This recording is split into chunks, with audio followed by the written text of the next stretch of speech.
Oke, Bismillahirrahmanirrahim. Assalamualaikum warahmatullahi wabarakatuh. Salam sejahtera bagi kita semua. Alhamdulillah kita berjumpa kembali di dalam webinar manajemen risiko series yang ke-6. Puji syukur kita bisa melanjutkan webinar series ini dengan tetap sehat, happy, dan semangat. Nah, untuk sesi sekarang ini kita akan fokus bahas terkait dengan proses monitoring dan review yang merupakan bagian dari proses monitor sesuai dengan ISO 31000 versi 2018. Nah, perkenalkan saya adalah Mulyono, ya sudah sekian series, ya saya kira Bapak Ibu sudah mengenal, ya nanti CV background saya akan saya tuangkan di akhir sesi ini. Menindaklanjuti menindaklanjuti webinar seri sebelumnya yang sudah kita bahas. Itu pertama adalah webinar seri pertama tentang pengertian risiko, webinar seri kedua tentang identifikasi risiko, webinar seri ketiga tentang analisa risiko, webinar seri keempat tentang evaluasi risiko, dan yang kelima webinar seri yang kelima tentang program risiko. Dan sekarang kita akan diskusi ya tentang monitoring dan review. Mudah-mudahan ya kita masih punya peluang, saya punya peluang untuk bisa diskusi dengan teman terakhir untuk webinar series yang ketujuh tentang pencatatan dan pelaporan. Kita mulai. Nah, saya refresh lagi bahwa kalau kita ingin menerapkan MS sesuai dengan framework IRM ISO 31000 maka kita harus melaksanakan atau meramal tiga komponen utama ISO 31000 versi 29 yang terdiri dari komponen prinsipal, kemudian komponen framework, dan kemudian komponen proses dan risiko. Nah, topik yang kita bahas pada series yang ke-6 ini berada di komponen proses risiko. Ya. Nah, ini yang saya lingkari. Nah, sekali lagi, ya, apa sih yang dimaksud dengan proses risiko sesuai dengan ISO 31000? Itu yang mencakup pertama ya kegiatan-kegiatan yang harus dilakukan kalau kita ingin menerapkan proses risiko sesuai dengan ISO 13000 adalah satu, menentukan scope, ruang lingkup risiko kita itu harus kita batasi. Terus kita juga menentukan konteksnya seperti apa, kriterianya seperti apa. Nah, penjelasan skop, konteks, dan kriteria nanti akan kita bahas lebih detail pada saat ada webinar yang berbicara tentang bagaimana mengenal ISO 31000 secara komprehensif. Tapi untuk topik ini, ya kita sekilas saja ya menjelaskan skop, konteks, dan kriteria. Nah, setelah menentukan skop, konteks, dan kriteria, kita melakukan proses penilaian risiko atau risk assessment yang terdiri dari kegiatan identifikasi risiko, analisa risiko, dan evaluasi risiko. Nah, hasil dari penilaian ini nanti akan berupa profil risiko dalam bentuk template register. Yang kemudian setelah itu baru kita menentukan risk treatment atau program risiko atau mitigasi risiko. Dari hasil analisis risiko dan evaluasi risiko kita bisa memilih opsi-opsi mitigasi risiko mana yang paling tepat dan efektif. Nah, ini kita menentukan opsi pemilihan ini ada pada saat kegiatan risk treatment. Nah, kalau kita melakukan risk assessment dan risk treatment, nanti juga kita akan menghasilkan profesi yang lebih lengkap. Jadi end to end, dari identifikasi sampai pemilihan bentuk mitigasi yang kita akan jalankan ke depan. Nah, setelah profesi ini terbentuk, kita diminta melakukan monitoring dan review. Nah, monitoring review ini dia memastikan bahwa seluruh proses risiko di perusahaan kita itu berjalan dengan baik, efektif. Ya, dan siapa yang akan melakukan monitoring dan review nanti akan kita bahas satu persatu. Nah, inilah ya posisi kita untuk webinar series ke-6. Kita bicara atau diskusi terkait dengan monitoring dan review. Sekarang apa sih yang dimaksud dengan pemantauan atau tinjauan atau bahasa Inggrisnya monitoring dan review? Tujuan pemantauan dan tinjauan kembali adalah untuk memastikan dan meningkatkan mutu dan efektivitas desain, implementasi, dan hasil keluaran proses. Ya, jadi kita harus melakukan evaluasi, pemantauan, dan tinjauan, mereview kembali apakah yang kita lakukan dalam melakukan proses risiko itu efektif atau tidak. Dilihat dari sisi desainnya, dilihat dari sisi implementasinya, maupun dari keluaran proses output. Salah satunya contoh hasil proses risiko adalah profesiko. Tapi bukan hanya profesiko yang kita pantau dan kita tinjau, tetapi nanti aspek-aspek lain yang berkenaan dengan pelaksanaan dari tiga komponen utama dari ISO 31000, yaitu komponen prinsipal, kebijakan, dan proses risiko. Nah, itu harus kita melakukan monitoring dan review selama periode tertentu apakah ketiga komponen itu ya diterapkan secara efektif atau tidak. Nah, pemantauan dan tinjauan sebaiknya dilaksanakan pada semua tahap proses. Ya, proses musiko, mulai tadi penentuan konteks, kriteria, risk assessment, risk treatment, terus communication dan consultation, monitoring dan review maupun record dan pelaporannya. Itu harus dipantau, harus direview, ya.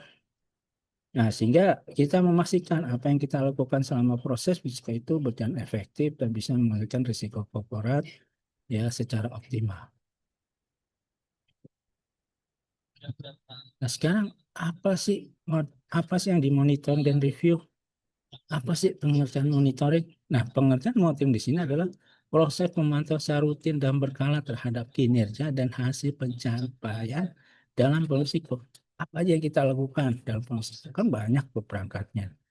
Ya, apa kita melakukan RCSA, apa kita melakukan penerapan RAS, apa kita melakukan penerapan LED, loss event database, apakah kita melakukan testing, ya semua dipantau secara rutin berkala. Mungkin nanti mekanismenya dengan melakukan penilaian ICT atau nanti setiap tahun dilakukan penilaian risk maturity index. Jadi semua dipantau setiap produk biasanya bulanan dan itu nanti outputnya adalah pelaporan dan pencatatan. Kemudian kalau kita melakukan review di sini adalah maksudnya proses peninjauan dan kajian terhadap kondisi eksternal internal secara aktual sebagai sarana perbaikan proses itu. Nah, kalau kita menerapkan AMS sesuai dengan ISO 13000, kita kan juga diminta untuk membuat policy, kebijakan, membuat risk capacity, risk limit, risk tolerance.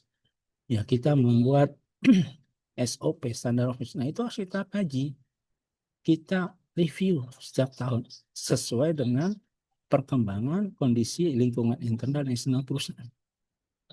Jadi seluruh perangkat infrastruktur manajemen risiko itu harus kita lakukan tinjauan, review, apakah update ya, agile nggak ya dengan kondisi perubahan kondisi lingkungan internal. Jadi dua kegiatan ini penting sebagai bagian dari siklus PDCA, Plan, Do, Check, Act. Sehingga dengan siklus PDCA ini, manajemen risiko itu selalu update, selalu dievaluasi dan sesuai dengan kebutuhan perusahaan ya dan kebutuhan lingkungan eksternal dan internal. Nah ini ya jadi harus dipantau, cuma tidak hanya sekali. Apalagi nanti kita bicara laporan profil risiko utama perusahaan, itu harus dipantau, harus direview. Apalagi kalau kita bicara perangkat-perangkat lain, misalnya kalau kita ingin menjaga kelangsungan usaha dan meningkatkan resiliensi perusahaan terhadap gangguan, kita melakukan BCM, menerapkan BCMS, ISO 23001, versi 29. Nah, ini harus kita monitoring juga, kita review kebijakannya juga. Bahkan kegiatan penerapan ML yang dilakukan oleh unit ML itu juga harus kita monitor apakah kegiatan penerapan ML itu sesuai atau tidak. Jadi ruang lingkup dari monitoring review ini cukup luas. Nah, ini definisi ISO 31000 tentang aktivitas monitoring dan review. Jadi monitoring ini yang dimaksud adalah pemeriksaan, pengawasan, pengamatan krisis atau penentuan status secara berkaitan untuk mengidentifikasi perubahan dari tingkat kinerja yang diperlukan atau diharapkan. Nah, ini sifatnya lebih ke arah rutin yang tadi saya sebutkan, lebih sama pengertian. Terus review. Nah, kita melakukan aktivitas untuk menentukan kesesuaian kecukupan. Apakah polisi kita sudah cukup tidak, ya, risk kapasitas kita sudah sesuai tidak, ya, sistem informasi risiko kita sudah cukup tidak, sudah efektif atau tidak, dan juga kita menilai penerapan MSR keseluruhan misalnya dengan melakukan penilaian risk maturity index-nya. Dan ini dilakukan secara periodik, bukan rutin. Periodik misalnya bisa semesteran, bisa tahunan. Jadi cukup berat nih ya untuk kita melakukan pemantauan review ini kalau memang hanya tersedia sumber daya yang terbatas. Jadi sumber daya ini sangat menentukan kualitas monitoring dan review yang kita lakukan. Nah, tujuan utama dari kegiatan monitoring dan review adalah tidak hanya menggugurkan kewajiban ya, karena kegiatan monitoring review ini sudah mandatori di ISO 311 juga mandatori dari regulasi seperti yang sudah dikeluarkan oleh OJK. Misalnya ada di PJK 44 atau PJK 28 atau bahkan di BUMN itu sudah mandatori dari Permen nomor 2. Nah, ini tujuannya apa sih? Pertama, memastikan efektivitas. Kita menilai apakah rencana mitigasi benar menurunkan tingkat risiko sesuai harapan tidak. Jadi setelah profil risiko itu kita buat, ya kita harus melakukan monitoring review setiap bulan, setiap periode. Sampai akhir tahun, apakah penurunan tingkat residualnya sesuai nggak dengan target risiko residual yang sudah kita tetapkan sebelumnya. Selain itu juga kita memastikan apakah perangkat-perangkat risiko yang kita sudah lakukan seperti kita mengamati perkembangan RANS, ya, KRI, LED, fraud risk assessment, stress testing, contingency plan, dan sebagainya, efektif atau tidak. Jadi banyak ya. Jadi seluruh proses risiko itu dinilai, ya, diuji efektivitasnya. Nah, ini nanti akan terlihat pada saat kita melakukan monitoring dan review. Kalau memang perlu ada tambahan mitigasi, ada perlu action plan, nah itu bisa kita lakukan. Kedua, mendeteksi perubahan konteks. Nah, ini konteks ini lingkungan internal dan eksternal. Ya, kita paham bahwa setiap tahun pasti lingkungan eksternal dan internal berubah. Apalagi di zaman era disrupsi VUCA ini yang ketidakpastian sudah menjadi pasti, perubahan itu pasti terjadi. Nah, ini harus kita sesuaikan, kita harmonisasikan dengan kebijakan kita, limit kita, ya, dan sebagainya. Sehingga peraturan di bidang ML seperti kebijakan, standar prosedur, terus parameter-parameter seperti RAS, Expected Statement, itu bisa mengikuti atau mengakomodir kebutuhan atau permintaan dari lingkungan internal dan eksternal. Nah, kemudian pembelajaran dari insiden. Ya, jadi tujuan monitoring ini kita juga bisa melihat mendapatkan pembelajaran dari insiden, dari peristiwa kerugian. Jadi mengambil pelajaran dari kegagalan atau keberkontrol untuk perbaikan masa depan.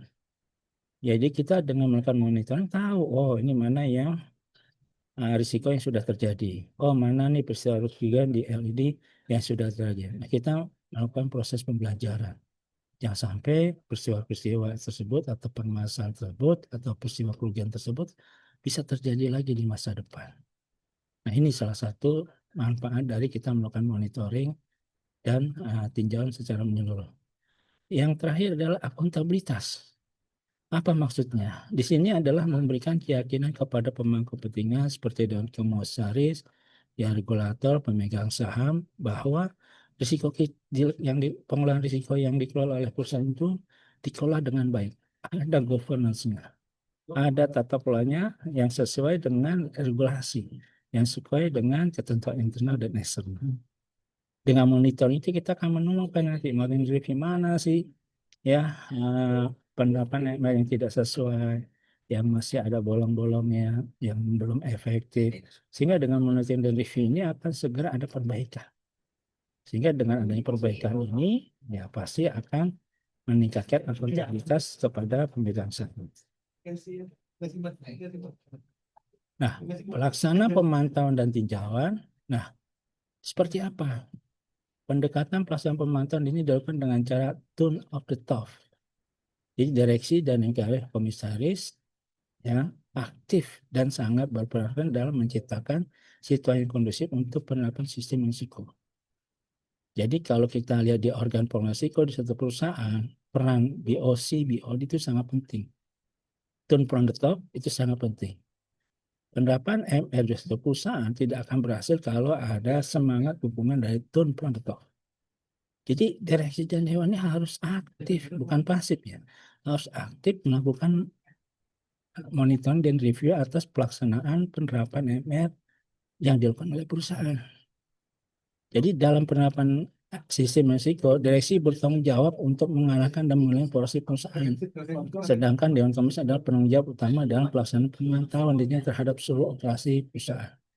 Jadi komunikasi, koordinasi ya dari bawah ke atas, bottom up, itu harus dilakukan. Atau bahkan penekanan peran aktif direksi dan Dewan Komisaris aktif itu mencerminkan harus ada peran yang lebih aktif dari atas ke bawah, top down. Jadi hak direksi dan BOC ini harus memperlihatkan semangatnya, dukungannya, komitmennya ke ML dengan rutin melakukan pemantauan, ya, monitoring dan tinjauan kembali seluruh penerapan kegiatan ML di suatu perusahaan. Nah, sekarang objek pemantauannya apa? Hal-hal yang menjadi objek pemantauan adalah oleh direksi dan komisaris adalah seluruh kinerja proses risiko perusahaan. Seluruh. Jadi kalau perusahaan asuransi misalnya, yang luar biasa banyak risiko yang memapar asuransi, dia harus dipantau nih, direview sama BOD BOC ya. Di POJK nomor 44 atau nomor 28 2025 ini jelas penekanan bahwa BOC dan BOD itu mempunyai peran yang sangat penting. Dia harus berperan aktif memastikan bahwa proses risiko perusahaan itu efektif. Jadi dia harus memantau monitoring seluruh penerapan ML. Nanti akan saya sampaikan contoh-contohnya supaya Bapak Ibu teman-teman bisa memahami apa sih yang harus dilakukan ketika kita melakukan pemantauan ya dan tinjauan. Nah, di dalam pemantauan dan tinjauan ini kita memastikan dan meningkatkan mutu dan efektivitas desain, implementasi dan hasil proses risiko. Pemantauan dan tinjauan yang dilakukan pada seluruh tahapan proses risiko. Ini kita harus tekankan. Jadi tidak hanya kita melakukan monitoring dan tinjauan profil risiko ya, tapi seluruh proses. Ini yang harus teman-teman. Jadi kalau kita mengikuti amanah dari ISO 31000 bahwa kita harus melakukan monitoring dan review, itu bukan hanya memonitor profil risiko utama, tapi seluruh proses risiko yang sudah dilakukan oleh perusahaan. Pemantauan dapat dilakukan terhadap perubahan dampak atau kemungkinan risiko, perubahan efek kontrol, dan proses tetap tidak seperti yang dilakukan. Hasil pemantauan tinjauan disertakan pada seluruh aktivitas. Jadi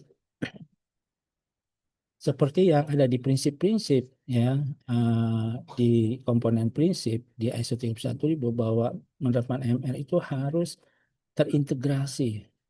Harus terintegrasi bahwa ML itu harus melekat embedded di seluruh proses. Nanti kita cek apakah penerapan ML yang melekat di seluruh proses bisnis ini efektif atau tidak, mendukung nggak kinerja perusahaan. Nah, nanti kita bisa lihat ketika kita nanti akan melakukan misalnya apakah efektivitas penerapan ML ini berpengaruh nggak kepada peningkatan kerja. Nanti akan kita dapat lihat di dalam penilaian Risk Maturity Index versi KBUMN. Ya. Jadi proses pemantauan dan penilaian sebaiknya mencakup seluruh aspek proses risiko. Satu ya, memastikan berperan efektif dan efisien dalam perencanaan maupun operasional. Memperoleh informasi lebih lanjut meningkatkan penilaian risiko.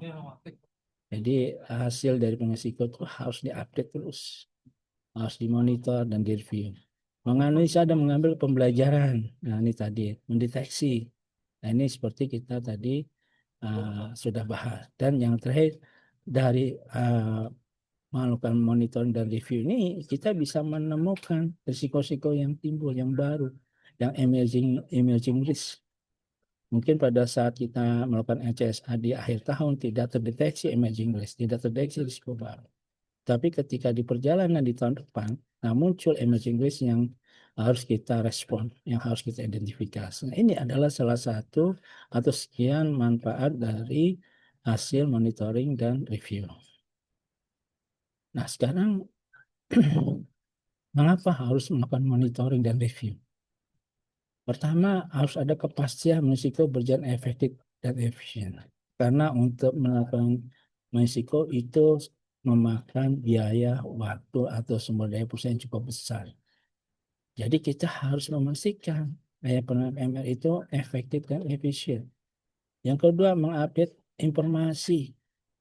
Dengan monitoring dan review kita akan muncul informasi baru, risiko baru, sehingga nanti pengelolaan risiko di akhir tahun itu berjalan efektif karena kita sudah mengcover risiko-risiko baru atau emerging risk yang bisa mengganggu pencapaian sasaran perusahaan. Nah, ini mempunyai data lesson learning dan database. Dengan adanya LED loss event database atau kita punya data risiko-risiko yang sudah terjadi. Nah, ini akan menjadi proses pembelajaran bagi perusahaan supaya tidak kembali terjadi di masa depan.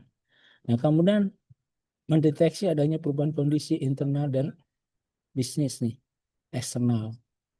Ya, dengan monitoring dan review yang datang berkala, ya kita bisa menangkap adanya perubahan-perubahan eksternal dan yang perlu kita respon dengan cepat dan efektif. Nah, terus ada juga muncul risiko baru, ya, dan menghindari surprise event. Jadi kita nggak terkaget-kaget.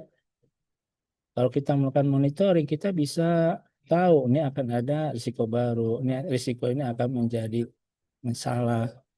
Coba kalau nggak dilakukan monitoring, kita nggak ngerti tiba-tiba risiko yang tadi kita estimasi tiba-tiba berubah menjadi masalah. Kita panik, kita surprise, kaget. Nah, dengan monitoring dan review ini, ya kita berusaha menghindari yang sifatnya surprise event dari risiko-risiko yang terjadi atau ada emerging risk yang belum kita terdeteksi atau teridentifikasi pada awal kita melakukan LCSR. Nah, ini adalah mengapa kita harus melakukan monitoring dan review. Nah, jenis monitoring dan reviewnya itu bisa dilakukan rutin, bisa tingkat fungsional, operasional, bisa juga tingkat organisasi. Nah, ini bisa dilakukan oleh pihak independen untuk melihat efektivitas, efisiensi, kerangka kerja, selasan, manajemen dengan strategi perusahaan dan lain. Nah, biasanya ini akan tercapture ketika kita melakukan penilaian risk maturity index yang dilakukan oleh pihak eksternal, asesor eksternal. Walaupun tidak dilarang bahwa kita bisa juga melakukan penilaian risk maturity index dengan menggunakan asesor internal. Nah, makanya perlu dilakukan kombinasi ya. Kapan dilakukan penilaian risiko risk maturity index dengan internal, kapan dengan eksternal, supaya ada keseimbangan independensi di dalam penilaian tersebut. Nah, ini jenis monitoring dan reviewnya bisa rutin, ada superior check, ada dengan bantuan audit pihak ketiga. Nah, ini nanti akan dilakukan untuk yang third party audit. Ini ada dilakukan oleh lini ketiga atau oleh auditor dari luar. Nah, ini risk based audit ini ingin memastikan ya bahwa seluruh proses masukan oleh lini pertama itu berjalan efektif atau tidak. Untuk memastikan apakah proses risiko yang dilakukan ini pertama itu sesuai enggak dengan policy, limit, kebijakan yang sudah dibuat di lini kedua. Ya, jadi independence. Ya, bisa menilai. Nah, ini merupakan bagian dari jenis monitoring dan review. Selain tadi yang kita lakukan yang kayak saya sebutkan di atas dilakukan secara rutin dan superior check ya, atau melakukan tinjauan khusus ya. Tapi juga ada monitoring dan review ya kita gunakan dari pihak lini ketiga atau auditor eksternal. Nah, ini akan melahirkan rekomendasi-rekomendasi terhadap kekurangan ya ketidaksesuaian penerapan MR yang dilakukan oleh pertama yang akan diperbaiki atau direkomendasikan perbaikan ke depan. Nah, ini ya. Jadi bisa dilakukan 3 macam ini. tergantung kepada kebutuhan dan sumber daya yang dimiliki oleh perusahaan. Nah, contoh sumber informasi yang bisa menjadi objek dari monitor dan tinjauan itu bisa laporan manajemen risiko yang disampaikan oleh unit risiko secara prodik, bisa semesteran, bisa tahunan.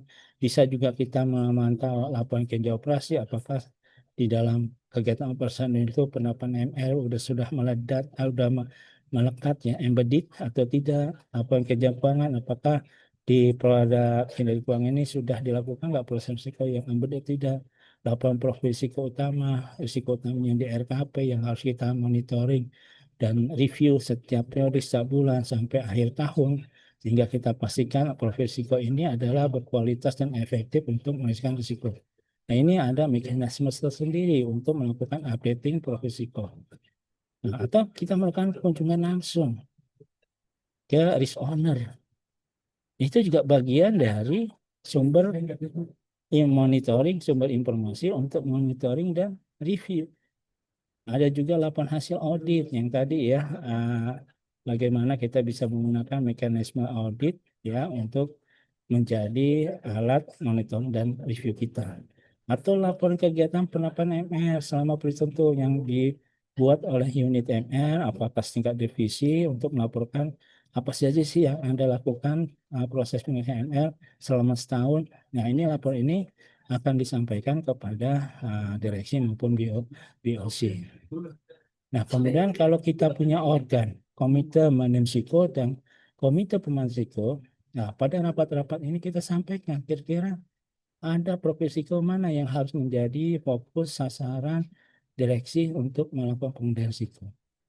Ada nggak emerging risk? Bagaimana proses risikonya? Apakah sudah efektif atau tidak? Apakah sudah sesuai nggak dengan ketentuan regulasi kayak PJK 28 tahun 2025? Atau sudah sesuai nggak dengan kalau misalnya perusahaan itu BUMN, sudah sesuai nggak dengan Permen nomor 2 tahun 2023? Atau hasil penilaian AMI, Risk Maturity Index. Dari hasil ini kita bisa monitoring review, mana nih masih ada yang bolong-bolong nih, masih ada yang tidak kesesuaian. Nah, mana rekomendasi perbaikannya? Apakah rekomendasi perbaikannya itu dilakukan nggak oleh si unit MR atau owner yang terkait? Atau dari laporan evaluasi dan punya kebijakan. Kita punya kebijakan MR, punya standar operasi yang sudah nggak disesuaikan setiap tahun. Nah, regulasi sudah memandatori bahwa unit MR di perusahaan itu harus melakukan evaluasi setiap tahun. Karena lingkungan eksternal, internal seringkali berubah.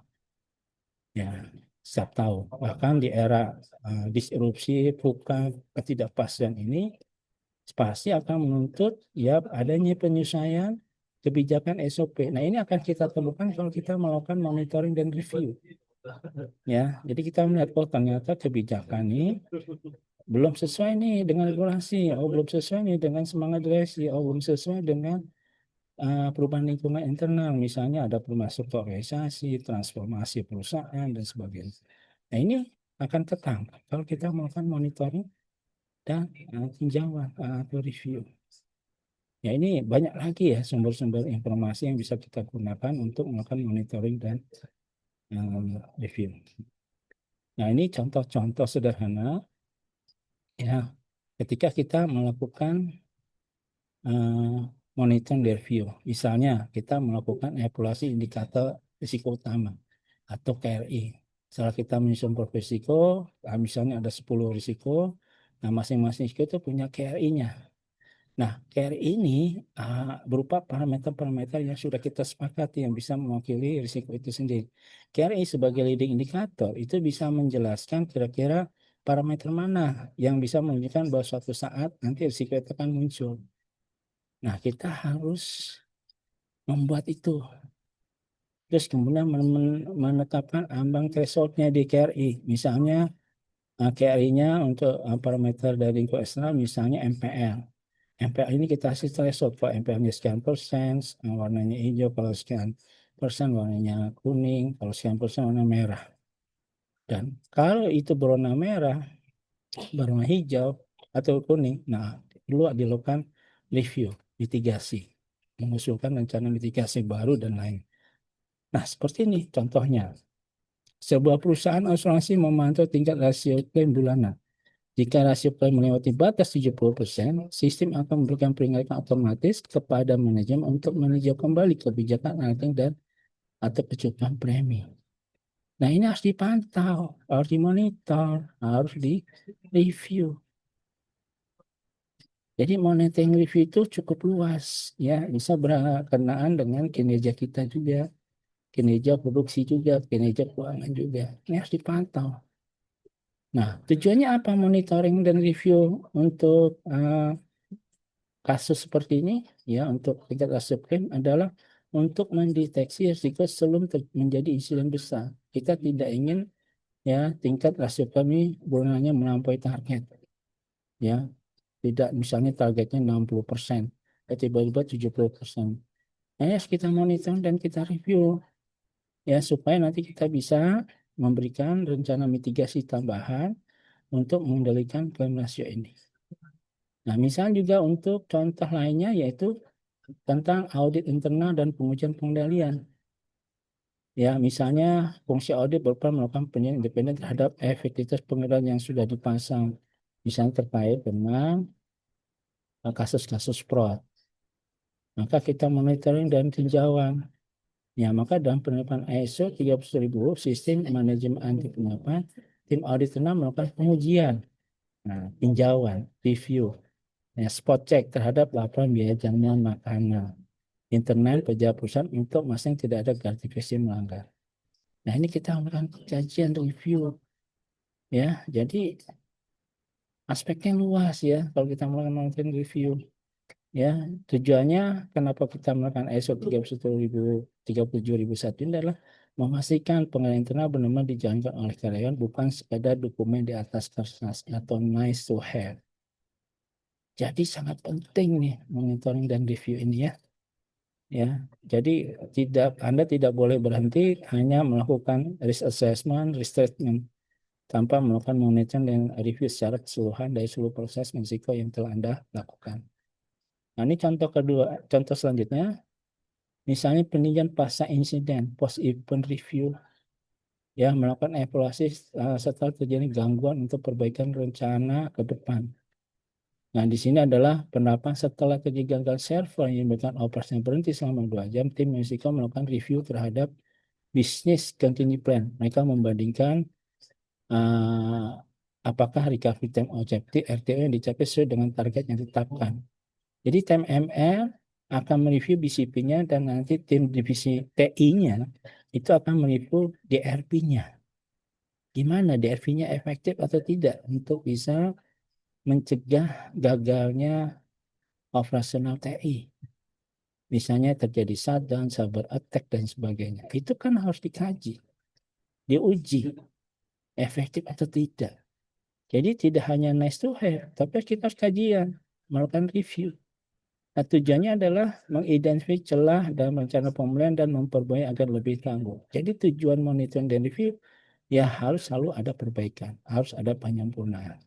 Supaya hal-hal yang buruk, yang negatif itu tidak terjadi kemudian. Jadi sangat penting sekali nih saya bilang ini, peranan dari monitoring dan review ini.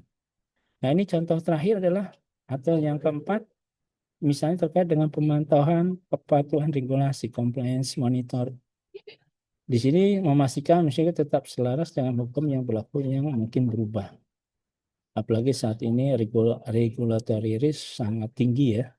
Banyak peraturan-peraturan regulator yang sering berubah-ubah ya, yang membuat industri perusahaan agak keteter untuk bisa memenuhi peraturan-peraturan itu. Ya. Nah, penerapan misalnya tim kepatuhan secara berkala memantau perubahan regulasi seperti supaya mengenai tata kelola perusahaan. Mereka melakukan review apakah matriks risikonya masih sesuai enggak dengan standar minimum yang tetap ditetapkan regulator. Contoh untuk perusahaan asuransi RBC-nya 120%, ya. Atau ada enggak kebijakan MR kita tidak sesuai dengan PJK 28 yang baru saja diterbitkan di tahun 2025. Ya, ini harus dipantau.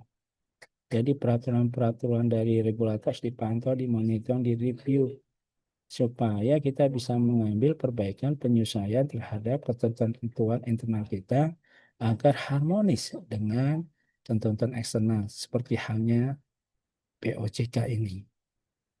Nah, ini tujuannya adalah menghindari sanksi hukum atau denda administratif.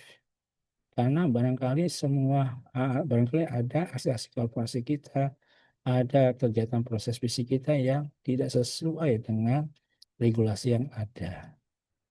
Ya, ini penting sekali monitoring review nih. Ya, oke. Nah, ini yang terakhir, contohnya adalah rapat tinjauan manajemen risiko berkala. Ini biasanya kita melakukan rapat-rapat di komite risiko atau komite pemantau risiko, atau kita bikin rapat di forum manajemen risiko. Jadi diskusi tingkat tinggi untuk melihat gambaran besar big picture dari entitas dan risiko. Ya, jadi misalnya kalau setingkat KPR atau KMR, komite risiko, nah direksi itu biasanya melakukan rapat kuartal khusus membahas register. Dalam rapat komunitas menunjuk apakah ada risiko baru yang muncul, misalnya perubahan geopolitik atau teknologi AI yang belum terakomodasi dalam strategi RKAP. Nah, ini peranan komite risiko sangat penting.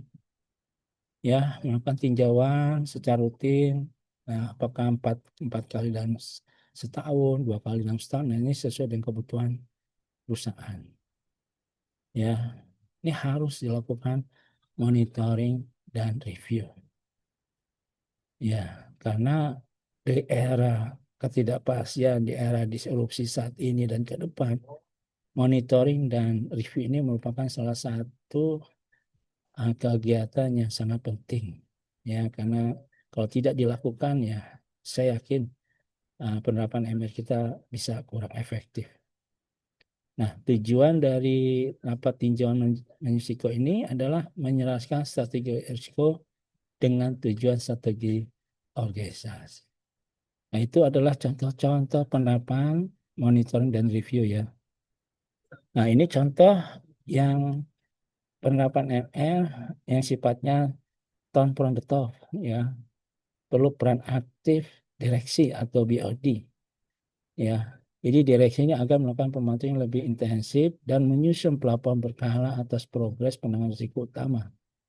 Nah, yang tadi saya sebutkan, direksi harus aktif ikut di dalam rapat komite MR atau ikut dalam rapat komite pemantau risiko dengan Dewan Komisaris untuk ya menyusun atau melakukan kajian terhadap risiko yang berjalan.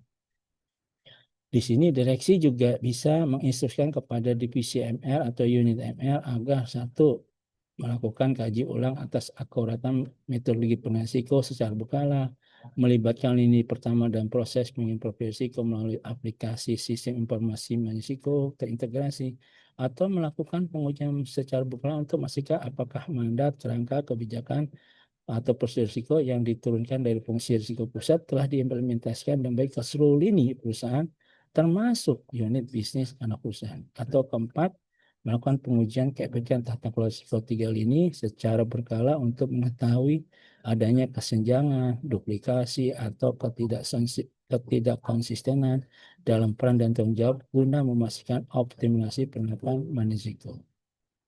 Jadi luar biasa.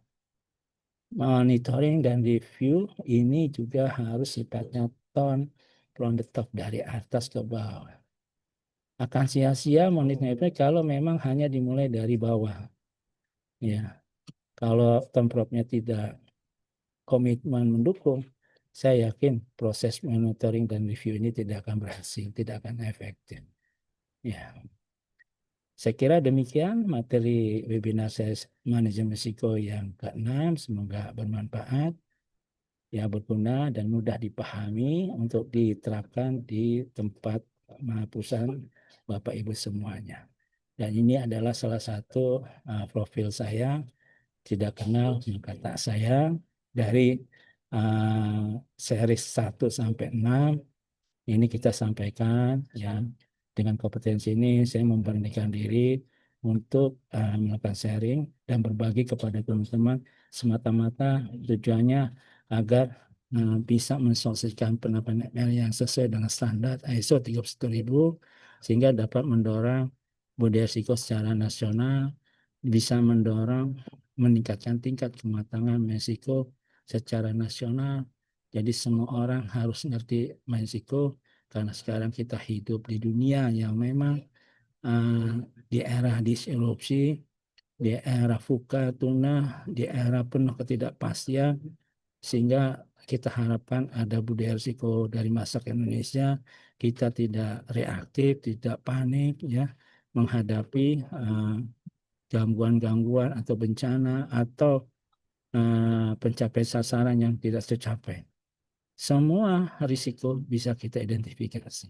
Semua risiko bisa kita mitigasi. Semua itu tergantung kepada komitmen nasional, komitmen pemerintah, komitmen presiden yang memiliki sumber daya yang luar biasa tidak terbatas. Nah, kalau penerapan ML risiko ini dilakukan secara terintegrasi nasional, dimulai dari Pak Presiden, kemudian diikuti oleh seluruh jajarannya dan koperasi, BUMN dan swasta, saya yakin negara Indonesia yang memang berada di daerah yang penuh risiko ini, ya, yang penuh ancaman dari gangguan-gangguan, bisa kita mitigasi dengan baik sehingga seluruh sasaran pemerintah tidak meningkatkan kesejahteraan masyarakat, memakmurkan negara supaya berkeadilan dan merata, ya, dan berlandaskan Pancasila dan agama, itu bisa tercapai. Don't worry, be happy. Semua ada solusinya, risiko bisa kita kendalikan dengan efektif. Saya kira demikian, ya, nanti akan kita lanjut ke webinar seri ke-7 tentang pencatatan dan pelaporan. Mohon izin, kita pamit mengucapkan wassalamualaikum warahmatullahi wabarakatuh. Terima kasih.